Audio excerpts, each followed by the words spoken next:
Hello friends, welcome to master mind academy.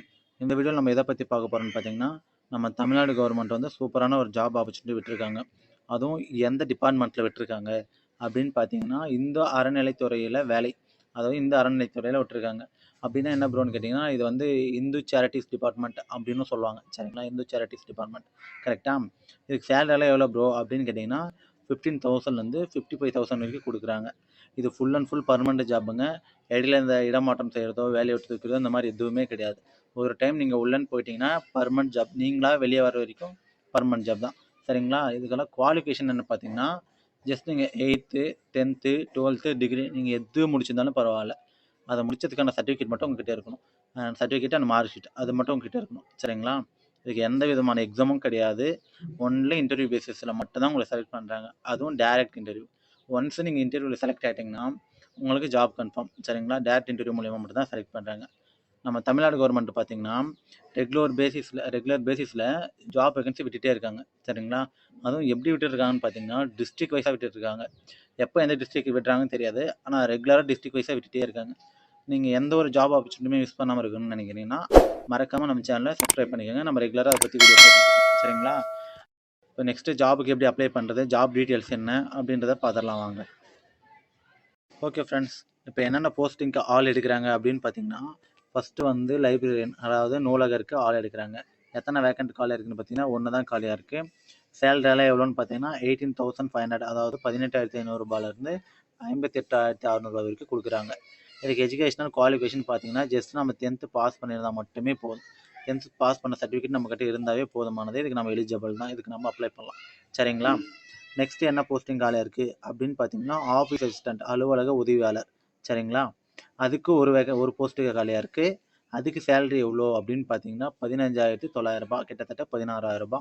16,000 50,400 வரைக்கும் கொடுப்பாங்க. இதுக்கு நம்ம 8th பாஸ் பண்ணியிருந்தால் மட்டும் போதும். சரிங்களா, ஜஸ்ட் நம்ம 8th மட்டும் பாஸ் பண்ணியிருந்தால் மட்டுமே போதும். நெக்ஸ்ட் பார்த்தீங்கன்னா டிரைவருக்கும் ஒரு வேக்கண்ட் தான் காலியாக இருக்குது. சேலரி எவ்வளோன்னு பார்த்தீங்கன்னா 18,500. 18,500லேருந்து 15,600 வரைக்கும் கொடுக்குறாங்க. 58,600 வரைக்கும் கொடுக்குறாங்க. சரிங்களா, இதுக்கும் நம்ம ஜஸ்ட் 8th பாஸ் பண்ணியிருந்தால் போதும். இல்லை இம்பார்ட்டண்டான ஒரு விஷயம் என்னென்னா, நம்மக்கிட்ட டிரைவிங் லைசன்ஸ் இருக்கணும். அதாவது டிரைவிங் லைசன்ஸ் வந்து நம்ம 1 இயருக்கு முன்னாடியே நம்ம வாங்கியிருக்கணும். சரிங்களா, அந்த டிரைவிங் லைசன்ஸ் நம்ம வச்சுருந்து அட்லீஸ்ட் ஒரு 1 இயர் 2 இயராவது நம்ம அந்த டூ வீலரோ 4 வீலரோ நம்ம ஓட்டி எக்ஸ்பீரியன்ஸ் ஆகிருக்கணும். சரிங்களா, நெக்ஸ்ட் பார்த்தீங்கன்னா ஷாம்லா எழுந்து உள்ள போய் சும்மா தடாபடா நிக்கிறா.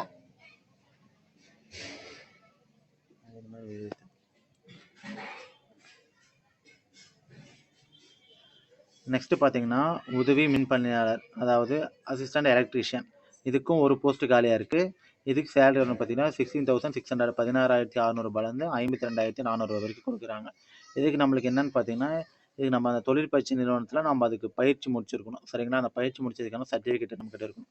எந்த எஜுகேஷன் குவாலிஃபிகேஷனும் தேவையில்லை, அதை முடிச்சதுக்கான சர்டிஃபிகேட் நம்மக்கிட்ட இருக்கணும். சரிங்களா, இப்போ ஜாப் லொக்கேஷன் எங்கன்னு பார்த்தீங்கன்னா நம்ம சென்னையில் தாங்க விட்டுருக்காங்க. சென்னை மயிலாப்பூர் கபாலீஸ்வரர் கோயில். சரிங்களா, அங்கே தான் இந்த ஜாப் வேகன்சி விட்டுருக்காங்க. நீங்கள் ஃபுல் அண்ட் ஃபுல் ஆஃப்லைன் மூலயமா தான் இதை அப்ளை பண்ணுற மாதிரி இருக்கும். ஆஃப்லைன் மூலயமானா கரெக்டாக இந்த அட்ரஸ் தான் நீங்கள் அப்ளை பண்ணுற மாதிரி இருக்கும். இந்த அட்ரஸ் தான் அனுப்பணும். சரிங்களா, உங்களோட டாக்குமெண்ட்ஸ் எல்லாமே இந்த அட்ரஸ் தான் நீங்கள் அனுப்பணும். சரிங்களா, ஓகே ஃப்ரெண்ட்ஸ், இப்போ நம்ம இந்த ஜாபுக்கு எப்படி அப்ளை பண்ணுறது அப்படின்றது அப்ளிகேஷன் ஃபார்மை பற்றி பார்த்துடலாம். சரிங்களா, இந்த அப்ளிகேஷன் ஃபார்மோட லிங்க் வந்து நான் டிஸ்கிரிப்ஷனில் கமெண்ட் பாக்ஸில் கொடுத்துருக்கேன். மறக்காம டவுன்லோட் பண்ணி அப்ளை பண்ணிக்கோங்க. சரிங்களா, இப்போ ஃபர்ஸ்ட் ஆஃப் ஆல் என்ன கேட்டிருக்காங்கன்னு பார்த்தீங்கன்னா நம்மளோட பாஸ்போர்ட் சைஸ் ஃபோட்டோ ஒன்று கேட்டிருக்காங்க.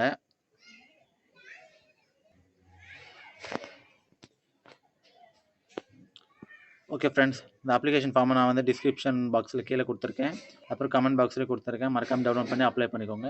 இப்போ நம்ம இந்த அப்ளிகேஷன் ஃபார்மை எப்படி ஃபில் பண்ணுறதுன்னு பார்க்கலாம். First of all passport size photo ஒன்று கேட்டிருக்காங்க, அதை ஒன்று ஒட்டிக்கோங்க. நெக்ஸ்ட்டு உங்களோட நேம் கேட்டிருக்காங்க. ஆதார் கார்டில் இருக்க மாதிரியே உங்கள் நேம் எழுதிக்கோங்க. சரிங்களா, அடுத்து உங்கள் அப்பா நேம் கேட்டிருக்காங்க, அதுவும் சேம் ஆதார் கார்டில் எப்படி இருக்கோ அதே மாதிரி எழுதிக்கோங்க.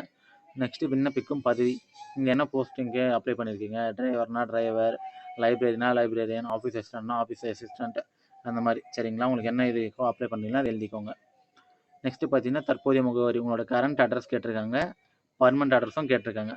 கரண்ட் அட்ரஸ் ரெண்டுமே சேம் தானா, சேமாக எழுதிக்கோங்க. இல்லை வேறு இருக்குன்னா கரெக்டாக நோட் பண்ணி எழுதிக்கோங்க. சரிங்களா, நெக்ஸ்ட் பார்த்தோம்னா நம்மளோட ஃபோன் நம்பர் கேட்டிருக்காங்க. இப்போ நீங்கள் கரண்ட்டாக என்ன மொபைல் யூஸ் பண்ணுறீங்களோ அந்த நம்பரை மென்ஷன் பண்ணிக்கோங்க. இங்கே தான் இம்பார்ட்டன்ட். நெக்ஸ்ட்டு தேசிய இனம் என்னன்னு கேட்டிருக்காங்க. இந்தியன் எழுதிக்கோங்க. எப்பவுமே இப்படி கேட்க மாட்டாங்க. கொஞ்சம் புதுசாக கேட்டிருக்காங்க. இந்தியன் எழுதிக்கோங்க. சரிங்களா? சமயம் என்னன்னு கேட்டிருக்காங்க. இது இந்துன்னு மட்டும் போடுங்க போதும். இந்து சமயம் அப்படின்னு மட்டும் போடுங்க. அண்ட் இம்பார்ட்டன்ட் ஒன் திங் என்னன்னு பார்த்தீங்கன்னா, இதில் நீங்கள் ஹிந்துவாக இருந்தால் மட்டும்தான் அப்ளை பண்ண முடியும். சரிங்களா? கிறிஸ்டியனோ முஸ்லீமோ அப்ளை பண்ண முடியாது. ஜஸ்ட் இந்துவாக இருந்தால் மட்டும்தான் அப்ளை பண்ண முடியும். அது இம்பார்ட்டண்ட்டான நோட்டிஃபிகேஷன் ஆல்ரெடி சொல்லிட்டாங்க. சரிங்களா? அப்புறம் உங்களோட பர்த்டே டேட் போட்டுக்கோங்க. பர்த்டே டேட் போட்டு முடித்ததும் பக்கத்தில் இப்படி ஸ்லாஷ்னு போட்டு உங்களுக்கு இப்போ கரண்ட்டாக என்ன ஏஜ் ஆகுது அப்படின்றதையும் மென்ஷன் பண்ணிக்கோங்க. சரிங்களா? 23னா 23, 24னா 24 அந்த மாதிரி, என்ன 22னா 22 அந்த மாதிரி போட்டுக்கோங்க. சரிங்களா? விண்ணப்பிக்கும் பதவிக்கான சிறப்பு தகுதிகள் கேட்டிருக்காங்க. அதுக்கு மேலே கல்வி தகுதி கேட்டிருக்காங்க. 10th முடிச்சிருந்தா 10th, 12th முடிச்சிருந்தா 12th, யூஜி பிஜி டிகிரி நீங்கள் எது பண்ணியிருந்தாலும் இளநிலை பட்டதாரி அந்த மாதிரி ஏதாச்சும் போட்டுக்கோங்க.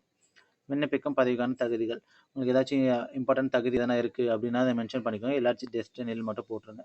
அப்புறம் உங்களுக்கு முன் அனுபவம் எக்ஸ்பீரியன்ஸ் என்ன இருக்கா? நான் ஆல்ரெடி நிறைய இடத்துல லைப்ரரினா ஒர்க் பண்ணியிருக்கேன், ஆஃபீஸ் அசிஸ்டண்ட்டாக ப்ரைவேட் செக்டர்லாம் ஒர்க் பண்ணியிருக்கேன், அந்த மாதிரி இருந்தால் அதை வந்து மென்ஷன் பண்ணிக்கோங்க.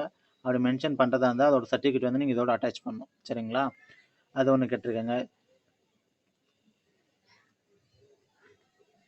நெக்ஸ்ட்டு பார்த்தீங்கன்னா அந்த ஜாபுக்கு தொடர்பான உங்களுக்கு எதனா குறிப்புகள் இருந்தால் அது கேட்டிருக்கேங்க. அதை இங்கே மென்ஷன் பண்ணிக்கோங்க.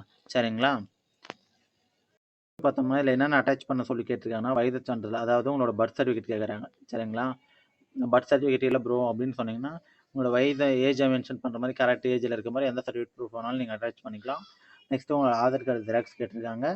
நெக்ஸ்ட்டு உங்களோட இப்போ நீங்கள் 10th முடிச்சுன்னா 10th, 12th முடிச்சிருந்தா 12th, யூஜினா உங்களோட யூஜி முடிச்ச சர்டிஃபிகேட், இதோட சர்டிஃபிகேட்ஸ் அந்த மார்க் ஷீட் அட்டாச் பண்ண சொல்லி கேட்டிருக்காங்க. சரிங்களா? அதுக்கப்புறம் நீங்கள் எந்த இடத்துலேருந்து எந்த மாவட்டத்துலேருந்து அப்ளை பண்ணுறீங்க, சென்னைக்குள்ளே எங்கே இருக்கீங்க, இல்லை சென்னை மாவட்டத்துலேருந்து எங்கே அப்ளை பண்ணுறீங்க அப்படின்றத இங்கே மென்ஷன் பண்ணிக்கோங்க. எந்த டேட்டில் அப்ளை பண்ணுறீங்களோ அதை இங்கே மென்ஷன் பண்ணிக்கோங்க. சரிங்களா? அண்ட் ஃபைனலாக உங்கள் சிக்னேச்சர் கேட்டிருக்காங்க. உங்கள் சிக்னேச்சர் போட்டுருங்க. சரிங்களா? அவ்வளோதான் ஃப்ரெண்ட்ஸ் இந்த வீடியோ. மறக்காமல் இந்த ஜாபுக்கு அப்ளை பண்ணிவிடுங்க. மறக்காமல் நம்ம சேனலையும் சப்ஸ்கிரைப் பண்ணிக்கோங்க.